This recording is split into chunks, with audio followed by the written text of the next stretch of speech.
Moral English गुरु या चॅनलमध्ये आपल्या सर्वांचं स्वागत. आज आपण पाहणार आहोत English workshop of 9th English poem 1.1 walk a little slower. चला तर पाहूया या कवितेचा इंग्लिश वर्कशॉप. पहिला प्रश्न आहे, ही कविता आपल्याला वाचायची आहे आणि दुसरा प्रश्न, यामध्ये 4 ऑप्शन आहे ABCD. तर यामध्ये आपल्याला रिकाम्या जागा भरायच्या आहे. We have to fill the blanks with proper word. आणि ब्रॅकेटमध्ये आपल्याला फादर चाइल्ड असंच दिलेलं आहे. आपल्याला फक्त ब्लँक्स कंप्लीट करायचे आहे. पहिलं, the is talking to its. आता यामध्ये कोण बोलत आहे तर चाइल्ड, म्हणून पहिल्यामध्ये काय येईल, the child is talking to its father.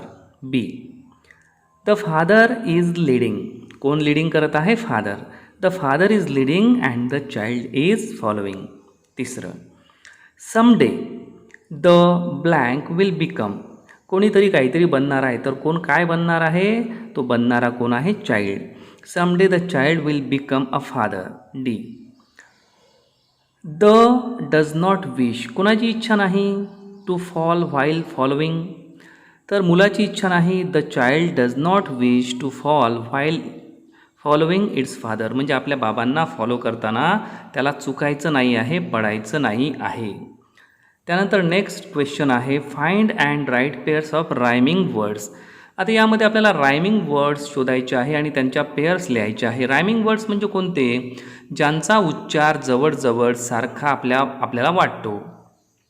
ज्याप्रमाणे गो, सो, बॅट, कॅट या पद्धतीने. तर हे जे रायमिंग वर्ड्स असतात, हे कवितेमध्ये प्रत्येक लाईनच्या शेवटी आलेले असतात, ते आपल्याला शोधावे लागतात. तर या ठिकाणी जर आपण ही कविता पाहिली तर आपल्याला नक्कीच लक्षात येईल. बघा, आता आपण ही कविताच पाहू. पहिल्या स्टांझामध्ये शेवटचे वर्ड्स आहे डॅडी, स्मॉल, फुटस्टेप्स, फॉल. तर यामध्ये राईम करणारे वर्ड्स वाटतात आपल्याला स्मॉल, फॉल, कारण त्यांचा उच्चार हा राईम होणारा आहे, स्मॉल, फॉल. आणि जे दुसरे वर्ड्स आहे डॅडी, फुटस्टेप्स, यांचा उच्चार मॅच होत नाही, म्हणून ते दोन रायमिंग वर्ड्स नाही. रायमिंग वर्ड्स कोणते, स्मॉल, फॉल, हे एकमेकांना राईम करणारे वर्ड्स आहे. दुसरा स्टांजा बघितला तर आपल्याला लक्षात येईल फास्ट, सी, डॅडी, मी. तर यामध्ये रायमिंग वर्ड्स आहे सी, मी. तिसऱ्या स्टांजामध्ये अप, बी, चाइल्ड, मी. तर यामध्ये राईम होणारे वर्ड्स आहे बी आणि मी. आणि चौथा, राईट, ट्रू, डॅडी, यू. बघा, राईट, डॅडी वाटते का तुम्हाला राईम, नाही. ट्रू, यू या दोघांचा उच्चार थोडा जुळता मिळता आहे, कुठेतरी यमक साधल्यासारखं आपल्याला वाटते, म्हणून ट्रू आणि यू हे आहेत रायमिंग वर्ड्स किंवा रायमिंग पेअर्स.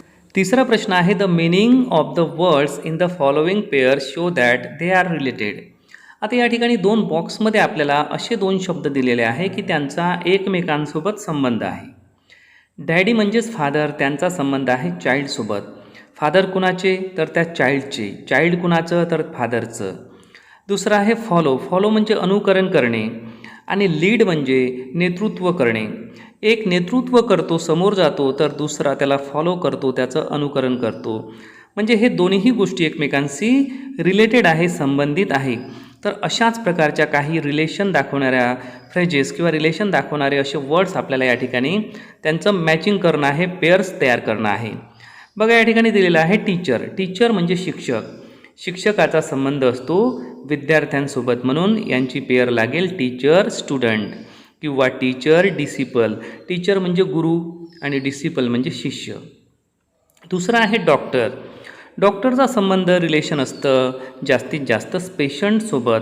डॉक्टर म्हणजे पेशंट कोणाचा तर डॉक्टरचा. अशा प्रकारे त्यांचं रिलेशन असतं एकमेकांचं परस्परांसोबत.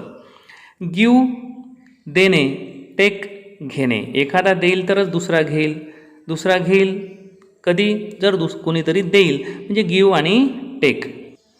त्यानंतर आपण मदर चाइल्ड असं पण रिलेशन घेऊ शकतो, मदरचं चाइल्डसोबत. म्हणजे ज्याप्रमाणे फादर चाइल्ड आहे तशाच प्रकारे मदर चाइल्ड. मुलगा कोणाचा, आईचा, आई कोणाची, त्या मुलाची. तशाच प्रकारे ब्रदर सिस्टर, भाऊ कोणाचा तर त्या बहिणीचा, बहीण कोणाची, त्या भावाची. तर एखादा तालुका आहे, तहसील प्लेस आहे, आणि एखादा डिस्ट्रिक्ट प्लेस आहे, त्यांचं पण रिलेशन असतं. म्हणजे तहसील प्लेस आणि डिस्ट्रिक्ट प्लेस. तालुका कोणत्या जिल्ह्यातला, या जिल्ह्यातला. जिल्हा आहे तर त्याच्यामधला तो दिलेला तालुका, म्हणजे त्यांचं परस्परांसोबत रिलेशन आपण दाखवू शकतो. अप डाऊन असेही आपण शब्द घेऊ शकतो. Up down, up down, up आहे तर डाऊन आहे, डाऊन आहे तरच अप आहे. तर अशाही प्रकारे आपण या ठिकाणी अशा पेअर्स घेऊ शकतो. चौथा प्रश्न आहे, the child in the poem request his father to walk slower. या कवितेमध्ये मूल आपल्या वडिलांना रिक्वेस्ट करत आहे की तुम्ही स्लो चाला. Here the poet implies that the child wants to understand his father's action better. या ठिकाणी कवी आपल्याला सुचवू शकतो किंवा त्याची सुचवण्याची इच्छा आहे, तो सुचवू इच्छितो. He is trying to imply that the child is willing to understand his father's action properly. त्याला त्याच्या फादरच्या ॲक्शन प्रॉपरली समजून घ्यायचे आहे, शिकायचे आहे. The child would like to act the same way. आणि त्या चाइल्डलासुद्धा त्याच्याच वडिलांप्रमाणे ॲक्ट करायचं आहे, वागायचं आहे. But wants the father to be more understanding towards the child's need. परंतु वडिलांकडूनसुद्धा त्याची एक अपेक्षा आहे की वडिलांनीसुद्धा त्याची जी इच्छा आहे, त्याची जी गरज आहे त्यानुसार त्यांनी थोडंसं चालावं आणि थोडं समजून घ्यावं. तर आता आपल्याला या ठिकाणी ABCD या ठिकाणी काही लाईन्स दिलेल्या आहे आणि विचारलेलं आहे, what is implied in the following lines. खालील लाईन्समध्ये काय इम्प्लाइड केलेलं आहे, काय सूचित केलेलं आहे, कवीला नेमकं काय सांगायचं आहे, what actually this poet wants to imply. पहिलं सेंटेन्स आहे, sometimes your steps are fast. आता कधीकधी तुमच्या स्टेप्स फास्ट होतात, म्हणजेच काय. The poet actually implies that the father should be careful about his footsteps. या ठिकाणी पोएटला इम्प्लाय करायचं आहे की फादरने कसं असलं पाहिजे, केअरफुल. कारण his child is following in him, कारण त्याचं चाइल्ड त्याला फॉलो करत आहे. If the father does not maintain his proper speed it may affect proper learning system of the child.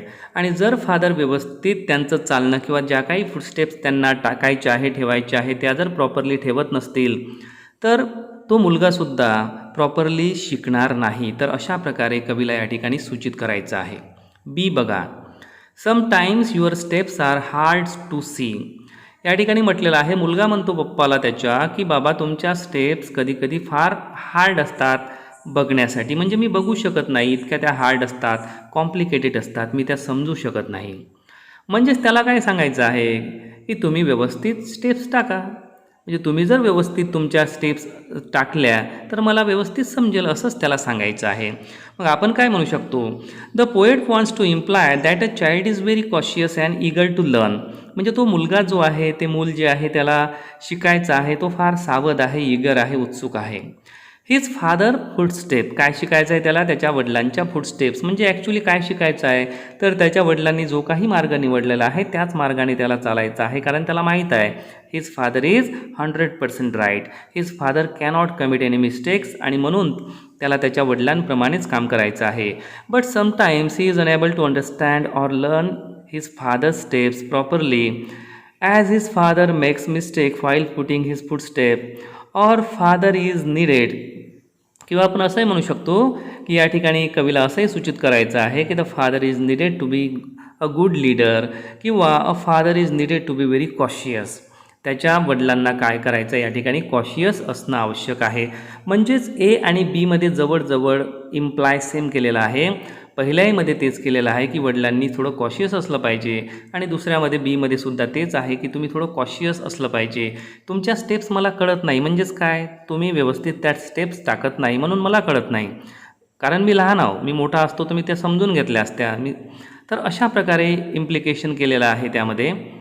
आता बघा see, I would want to learn just right. मला फक्त जे योग्य आहे, बरोबर आहे तेच मला शिकायचं आहे किंवा शिकण्याची इच्छा आहे आणि त्याच मार्गाने मला लीड करण्याची इच्छा आहे. जो काही राईट वे आहे तोच मला लीड करायचा आहे, तशी माझी इच्छा आहे. आता यामधून कवीला नेमकं सांगायचं आहे की जर मुलाची इच्छा असेल की त्याला चांगल्या मार्गाने लीडिंग करायचं आहे, हे त्याला सांगायचं आहे. मग आता चांगल्या मार्गाने लीडिंग करण्यासाठी यामधून तो असं सूचित करू इच्छितो की बाबा तुम्ही माझे आदर्श आहात, यू आर माय आयडल.